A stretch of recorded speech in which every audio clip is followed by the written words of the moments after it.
Notre Dame has been an iconic structure of Western civilization over the past millennium, and although it managed to survive the French Revolution and both World Wars, an electrical fire apparently was what caused a massive inferno. But could this architectural masterpiece have some hidden history that would make some people want to destroy it? And what if those people who did belong to secret societies? From other mysterious events that have happened on April the 15th, to the dark link with the Templars, can you handle the truth about Notre Dame?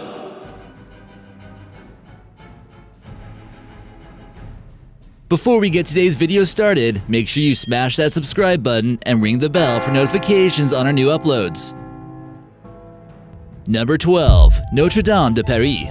The Notre Dame de Paris is the most well-known cathedral in the world and is a perfect example of French Gothic architecture during the Middle Ages. Situated on the Ile de la Cité area of Paris, this massive cathedral began construction in 1163 and roughly took 70 years to finally complete. The famous French author Victor Hugo decided to make this iconic structure the setting for his Hunchback of Notre Dame novel, which we all know became more famous from the Disney movie.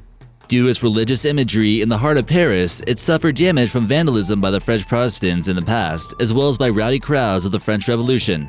Much work has been done to maintain the masterpiece from the Middle Ages, and tourists from around the world were drawn to the mystic beauty every day. Number 11. The Notre Dom Underground. There hasn't always been a cathedral on the central island of Ile de la Cité, and it's been inhabited since Gallo-Roman times. How do we know that for sure? The Romans came into Paris and built hospitals, bathrooms, and a temple to Jupiter in the exact location of where Notre Dame is. Charlemagne secured France as an independent medieval kingdom, and different foundations were laid in Paris. Napoleon then decided to clear out medieval buildings that were out of date, and it's mainly his Paris that we see today. In any case, you can see what ancient Paris looks like by going underground. Some of this information will be important later on when we get to theories involving Macron. Number 10. The Templars. The Knights Templar were likely formed in France, and it was a secret society of elite knights and monks during the Crusades. They pledged to commit their lives to a secret code after conquering the Holy Land of modern-day Israel. The Knights excavated underneath the Temple of Solomon and could have uncovered secret artifacts that they've kept hidden. The Templars made it easier for pilgrims to travel from Western Europe by providing protection and creating banks. After a while, even the King of France, King Philip, found himself in debt to the powerful group, and on Friday the 13th of October 1307, he sent mercenaries to hunt them down on accusations of worshipping a deity named Baphomet. That's not all. They were accused of doing unholy things to the cross and even getting a little bit too close to each other. While many believe they were false accusations, what if they were secretly worshipping Baphomet and committing disgraceful actions towards the religious idols? Some historians firmly believe that this was the case after graffiti from Templar prisoners was recently discovered in the castle of Chinon. Number 9. Jacques De Molay. Jacques De Molay was a Grand Master of the Knights Templar during the time when King Philip IV accused them of heresy and the mass arrest took place. The Pope Clement V called for a trial where Molay confessed probably forcibly that a Templar initiation required people to defy Christ and spit on the cross. He then had to get all the Templars he knew to confess as well. Eventually, the Pope sentenced 54 Templars to be burnt at the stake from the 10th to the 12th of May 1310. Take a wild guess where they decided to burn the Grand Master of the Templars? That's right in front of the Notre Dame Cathedral on the Ile aux Juifs, right next to the Ile de la Cité. It's believed that Jacques de Molay put a curse on King Philip and his family while burning at the stake. Strangely enough, King Philip and Pope Clement died within a year of the demise of Moray, and within 14 years, and losing 5 more family members, it brought an end to King Philip's dynasty. Could Notre Dame have been a part of the curse as well? Number 8. The Freemasons and the Scottish Rite established. As the Pope and King Clement of France put an immense amount of pressure on the Catholic countries to arrest the Templars, many had already vanished, and it started to seem like it was too late. While there's some debate on exactly where they went afterwards, it would appear as though they would set up secret societies around Europe and eventually into the United States. With all the wealth they gained from plundering the Middle East and knowledge from banking, they would settle in places such as Portugal and Scotland. Freemasonry would also emerge as a way of hiding that they were truly Templar. One way we can tell that there was a connection between the Freemasons and Jacques De Molay is because De Molay International Fraternal Organization is associated with Masonry. It's almost like Boy Scouts but for Masons, with club members ranging in age from 12 to 21. Some influential people who are a part of these Masonic Boy Scouts include Bill Clinton, Walt Disney, John Wayne, and Pete Rose. Could some of these powerful Freemasons still hold a grudge against the Catholic Church for what happened to Molay, or could that grudge have always been there? Number 7. Shropshire Caves. Although knights seem to have captured themselves a huge chunk of land in Portugal, they weren't restricted to just one place. Also known as the Cainton Caves, this cave system in the United Kingdom was a place for druids to continue practicing their faith without being persecuted. Later on, it became a meeting grounds for the Knights Templar, who would make their way across the English Channel and into Shropshire. They literally went underground in many cases for various reasons, and many vast tunnel networks like this have been found. Vast Templar tunnel systems have also been found in France and their former capital of Acre. These tunnels showcase the remarkable engineering talents and how important it is for them to stay hidden from their enemies.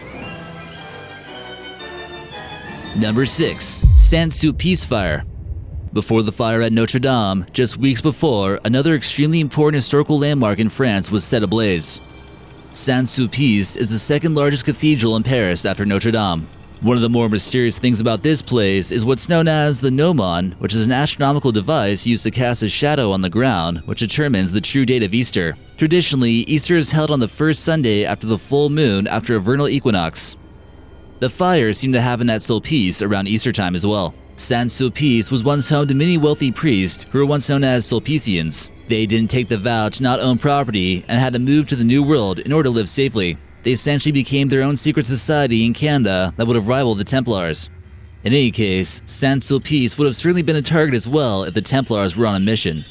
Let's not forget about the other 875 total churches that were vandalized in 2018. Many of the temples also seem to be quite vandalized in a similar fashion to how the Templars were originally accused.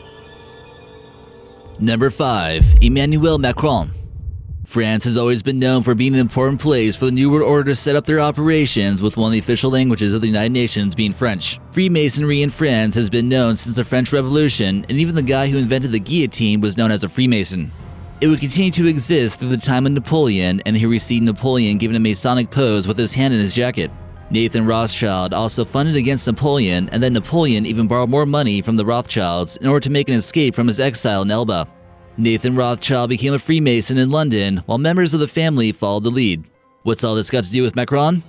Macron knowingly worked for this family that's often associated with the New World Order while working for one of their investment banks. He earned €2.9 million for advising Nestle on a $12 billion acquisition from the pharma company known as Pfizer. This almost seemed to make him the perfect puppet to appear as the president of France, despite his nefarious ties. Number 4. The Jupiterian Leader. You're probably familiar with Jupiter, the all-powerful Roman god whose temple once stood in the site of Notre Dame. Macron is regularly called a president for the rich, especially due to new taxes that were imposed on fuel, which would make things much harder for people who don't live in the city. Gas prices are already extremely high in France, to the point where many Americans would start to riot if prices ever got that high. We're talking over $5 a gallon. This country already has one of the highest gas prices in the world, and this led to yellow vest riots that we've seen unfold recently. Journalists have openly mocked Macron after he made a statement saying that the former president François Hollande was not a Jupiterian president. And then he said that he doesn't believe in a normal president. He also said that the French aren't waiting for that, and on the contrary, such a concept makes them feel insecure. Number 3. A convenient disaster. Presidents of countries who serve secret societies might have a convenient disaster take place that will divert the attention elsewhere. On the day that Notre Dame was burned, Macron was set to give a speech to the Yellow Vest protesters about reforms he was about to make. With the whole country's attention focused on their beloved monument, Macron canceled the broadcast. Politicians never let a good disaster go to waste, some say. During an opinion poll, a majority of people stated the Yellow Vests should stop their protest because of the fire. Could the destruction of France's patrimony slowly demoralize them to the point where they no longer want to put up a good fight against the elite? Number 2. Other things of April the 15th. Was it just a strange coincidence that the burning of one of the most recognizable Catholic buildings was burned on April the 15th? Don't forget, this is the same as tax day in the US, where everyone is required to file taxes. Other strange events have happened on this date, which include the sinking of Titanic, McDonald's opening their first restaurant, the Boston bombings, the Triangle Fraternity is founded, and the most sinister of all, the Hillsborough incident, which left 96 lifeless. It's also clear that the Freemasons were responsible for this event, and you can Google it yourself. It was determined that police officers during the match were Freemason and allowed for Britain's worst ever sporting event to take place. And number 1. So why Notre Dame? The answer is simple: to make the people of France pay for their uprising against the global elite during the Yellow Vest, and to bring vengeance upon their Grand Master who was burnt within its vicinity. The Catholics have been an enemy to the Templars since the day they attempted to execute them. There's only been one Catholic president in the US who went by the name of John F. Kennedy, and we all know what happened to him. The global elite couldn't stand the fact that one of Europe's most well-known buildings was built by the Catholics, and on April 15th, they decided to get some revenge and finally set it on fire. Macron now gets a chance to rebuild it, and who knows what type of outlandish modern architecture will be used. Electrical wiring failure or a Masonic ritual burning, who knows? But there seems to be more about this incident that the mainstream media isn't looking into.